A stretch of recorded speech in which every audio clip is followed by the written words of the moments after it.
আইন তো এই জন্য অপরাধ না হইতে পারে, এই যে আইনের আমি মানে সবচেয়ে প্রাইমারি প্রয়োগটা এখানে আমি মনে করি।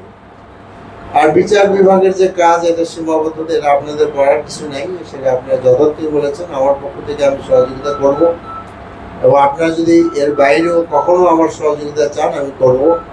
এবং আমি আপনাদের মিডিয়ার মাধ্যমে বলতে চাচ্ছি যে মাদক এবং বিশেষ করে চাঁদাবাজির ব্যাপারে সকল রাজনৈতিক নেতা কর্মীদের সহযোগিতা আমি চাই। This is the responsibility all the political parties. তারা যেন এভাবে মানে আমরা সম্মিলিত প্রচেষ্টা নিতে পারি, কথা বলি আমি শেষ করছি।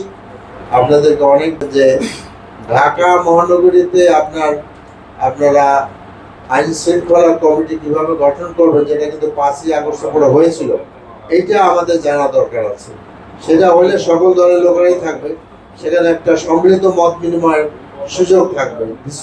দিস কুড বি থানাভিত্তিক হতে পারে, দিস কুড বি আপনার একটা ভালো সম্মেলন হতে পারে, যার মাধ্যমে আমরা মত বিনিময় করতে পারি। আপনাদেরকে অনেক অনেক ধন্যবাদ।